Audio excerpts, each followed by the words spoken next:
Account খুলতে হয়, কিভাবে OneXBet অ্যাকাউন্ট ভেরিফাই করতে হয়, কিভাবে OneXBet অ্যাকাউন্ট থেকে টাকা ডিপোজিট করতে হয় এবং কিভাবে আপনি আমাদের দেওয়া অফিসিয়াল প্রোমো কোড ব্যবহার করে প্রতি ডিপোজিটে আনলিমিটেড ক্যাশব্যাক সহ আরো নানান ধরনের আকর্ষণীয় উপহারগুলো পেয়ে যাবেন, তা সম্পূর্ণ এই ভিডিওটির মাধ্যমে তুলে ধরা হবে। তো বন্ধুরা, ভিডিওটি 1 সেকেন্ড আটকে সম্পূর্ণ দেখতে থাকুন। প্রথমে যে কোনো ব্রাউজারে গিয়ে OneXBet অ্যাপটিকে সার্চ করবেন। সার্চ করে OneXBet অ্যাপটি ডাউনলোড করে নেবেন। OneXBet অ্যাপটি ডাউনলোড করা হয়ে গেলে এটি ইনস্টল করে নেবেন। ইনস্টল করার পর আমাদের সামনে এরকম একটা হোম পেজ চলে আসবে। এখানে দেখা যাচ্ছে লগ ইন আর রেজিস্ট্রেশন। যেহেতু আমরা প্রথমবারের মতো অ্যাকাউন্টে ঢুকবো, সেহেতু আমরা রেজিস্ট্রেশন বাটনে ক্লিক করে দেবো। রেজিস্ট্রেশন বাটনে ক্লিক করে দেওয়ার পর আমাদের সামনে এরকম একটি পেজ চলে আসবে। এখানে আমরা ইন অন ক্লিকে ক্লিক করে দেবো। ইন অন ক্লিকে ক্লিক করার পর আমাদের সামনে এরকম একটা ইন্টারফেস চলে আসবে।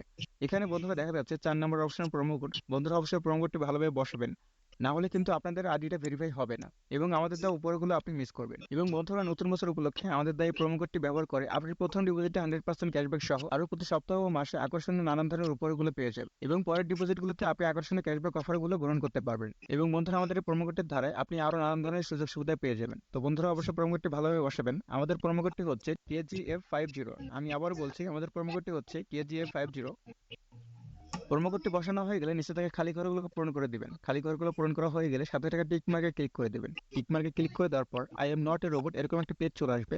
তারপর I am not a robot এটি ভেরিফাই করে নেবেন। I am not a robot এটি ভেরিফাই করার পর আমাদের সামনে এরকম একটা পেজ চলে আসবে। এখানে দেখা যাচ্ছে ইউজার নেম এবং পাসওয়ার্ড। বন্ধুরা, এটা হচ্ছে আমাদের অ্যাকাউন্টের ইউজার নেম এবং পাসওয়ার্ড। তার জন্য এটি খুব যত্ন সহকারে রেখে দেবেন, তা না হলে কিন্তু আপনি পরবর্তী সময়ে আইডি লগ ইন করতে পারবেন না। নেক্সট বাটনে ক্লিক করার পর আমাদের অ্যাকাউন্টটি সম্পূর্ণ খোলা হয়ে গেছে। এখন আমরা দেখব কিভাবে আমাদের অ্যাকাউন্টটি ভেরিফাই করতে হয়। তার জন্য আমরা পাশে থাকা মেনু অপশনে ক্লিক করে দেবো। মেনু অপশনে ক্লিক করে দেওয়ার পর আমাদের সামনে এরকম একটা পেজ চলে আসবে। এখানে উপরে দেখা যাচ্ছে পার্সোনাল প্রোফাইল। আমরা পার্সোনাল প্রোফাইলে ক্লিক করে দেবো। পার্সোনাল প্রোফাইলে ক্লিক করে দেওয়ার পর আমাদের সামনে এরকম একটা ইন্টারফেস চলে আসবে। সো আমরা প্রথমে ইমেল দিয়ে ভেরিফাই করব। তার জন্য ইমেলের পাশে থাকা লিঙ্ক অপশনে ক্লিক করে দেবো। লিঙ্ক অপশনে ক্লিক করে দেওয়ার পর আমরা ইমেলটি বসিয়ে ভেরিফাই করে নেব। ইমেলটি বসিয়ে ভেরিফাই করা হয়ে গেলে আমরা ব্যাকে চলে আসবো। ব্যাকে চলে এসে আমরা একইভাবে নিচে থাকা ফোন নাম্বারের পাশে থাকা লিঙ্ক অপশনে ক্লিক করে দেবো। লিঙ্ক অপশনে ক্লিক করে দেওয়ার পর আমরা ফোন নাম্বারটা ভেরিফাই করে নেব। ফোন নাম্বারটা ভেরিফাই হয়ে গেলে এখন আমরা দেখব কিভাবে আমাদের এনআইডি কার্ড দিয়ে ভেরিফাই করতে হয়। তার জন্য আমরা ব্যাকে চলে আসবো। ব্যাকে চলে এসে উপরে দেখা যাচ্ছে ফিল ইন পার্সোনাল ডাটা। আমরা এই ফিল ইন পার্সোনাল ডাটাতে ক্লিক করে দেবো। ফিল ইন পার্সোনাল ডাটাতে ক্লিক করে দেওয়ার পর আমাদের সামনে এরকম একটা পেজ চলে আসবে।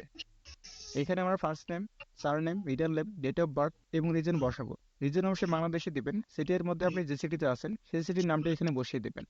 রেসিডেন্ট অ্যাড্রেস আপনার এলাকার নামটা এখানে বসিয়ে দেবেন। ডকুমেন্ট টাইপ হচ্ছে আপনার ন্যাশনাল আইডি কার্ড। সিরিজে আমরা 1 বসিয়ে দেবো।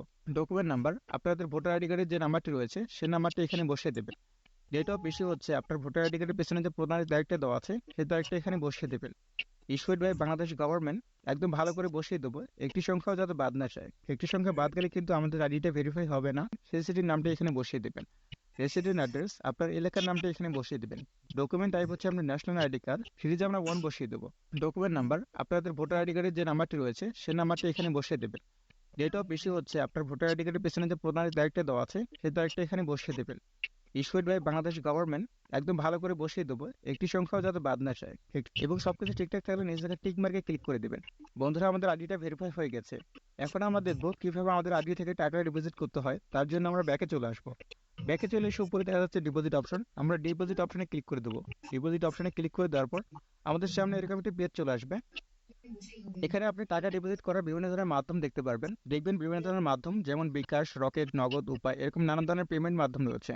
তো আমরা নগদ থেকে পেমেন্ট করবো। OneXBet অ্যাপ থেকে একদিনে সর্বনিম্ন 300 টাকা থেকে সর্বোচ্চ 20,000 টাকা পর্যন্ত ডিপোজিট করা যায়। এখানে দেখা যাচ্ছে নগদ ওয়ালেট নাম্বার। আমাদের এই নাম্বারে টাকা ক্যাশ আউট করতে হবে।